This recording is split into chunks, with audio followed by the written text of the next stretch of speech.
Have you ever heard the phrase, fake it until you make it? Maybe you've seen or heard of someone else trying this, or you've even attempted it yourself.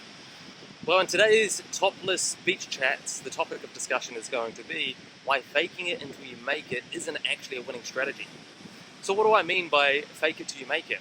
I've seen this come up in two ways. The first is when there's an outcome, but we don't really know how to get the outcome. So it's kind of like, well, let's pretend or let's fake it and see and hope and wish that we make it because practice makes perfect, right? Which that's another different topic. The second one is, well, we kind of know what we need to do, but it's just maybe lacking the confidence in it. And so an example of this was back quite a few years ago now when I got into door-to-door sales in Australia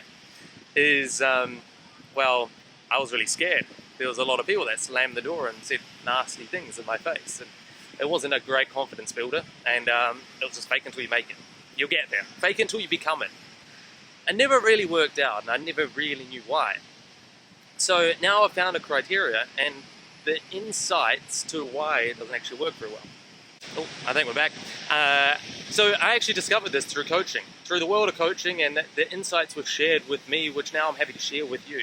And I discovered this through coaching many clients.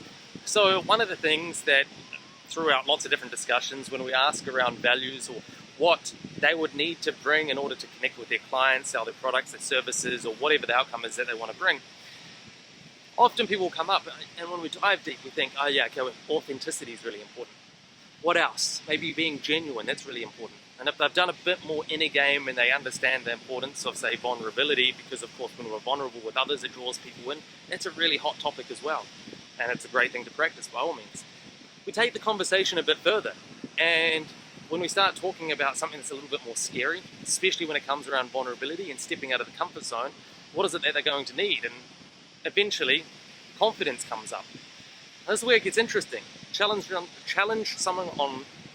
someone, sorry, I can't speak today, on confidence. What is it? How is it they're going to build it? Many people go blank in this. Maybe you have the answers, and that's awesome. A lot of people go along the lines of something of fake it until you make it, which kind of raises a red flag. I don't know whether you see the conflict here. On one side, they're saying, okay, authenticity and being genuine is really important. On the other hand, they're going, okay, well, let's just fake it. Let's turn up, pretending like we know what we're doing.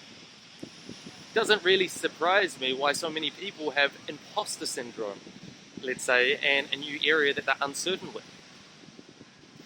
So fake it until you make it. Let's be disingenuous, inauthentic, and hope that we get the outcome. Now, I feel like people have got a pretty good, natural built-in, bullshit radar. Especially women, by the way. I don't know, maybe the guys will resonate with this one. Women, you got good bullshit radar. I'm sure most of you will probably agree with me. And from a guy's perspective, it's like, when I was single, all the girls, I just seemed to repel the woman. I don't know what would happen. It was like they just smelt the bullshit on me, maybe the desperation. And this is a really good conversation for sales or affiliate marketing and that kind of thing. People have the bullshit radar. They can smell it on you. They can smell it through the screens or through the text and everything that we do and say. And then, of course, get a girlfriend, suddenly I'm hot shit. All the girls want me. Because, I don't know, my dynamic changes. It's like my demeanor, maybe is the right word, changes. And I don't know whether that's a great analogy, but we can kind of see how, well, that starts transferring over into this, well, fake it until you make it. So it's kind of along the same lines of saying, oh, well, practice makes perfect. Practice doesn't always make perfect. Like, I'm here in Bali, I don't know whether you've ever been to Asia and watched people drive. Now, some of these people are pretty old. Well, pretty old, I mean like 40, 50 or whatever. They've been riding scooters their whole life, or even cars their whole life. Now, I can't say that they're very good drivers at all. Now, there's nothing against the people that live here, because I know they just haven't had the model to follow. I'll be driving along, somebody's indicating left, they're deciding to turn right. That's a big one. Or they're turning right from the left-hand side of the lane, trying to cut you off. Or they'll drive with, get this, panes of glass without frames on it, sideways down the road. Clear glass. So you're driving along and suddenly there's a window in front of you. It's not what you're expecting. Or they'll try to do turns in the most inappropriate places, and they've been doing their whole lives.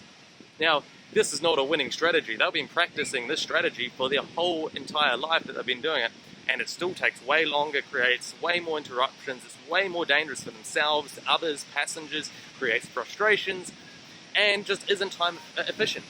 So we can see that practicing doesn't necessarily make perfect or even progress, depending on what the outcome is. I don't think that's a successful driving strategy. So on one hand, we've got fake until you make it. So maybe they've been faking it this whole time, still haven't really made it. And practicing still isn't going that great either.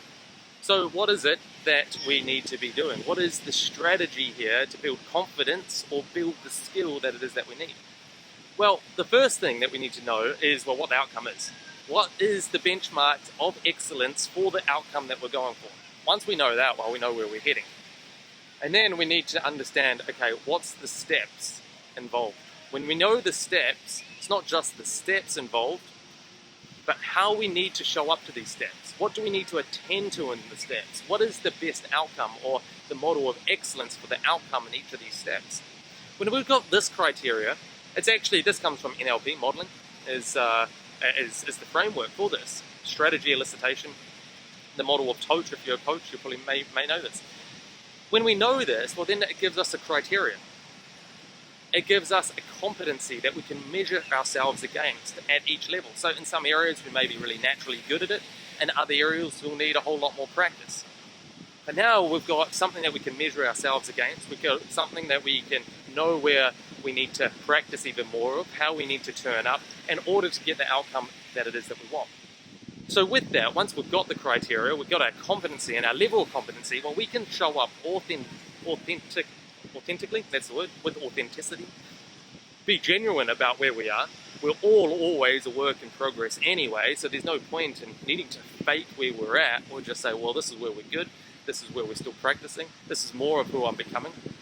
And once we've got this insight, you know what turns up as a result of that? Confidence.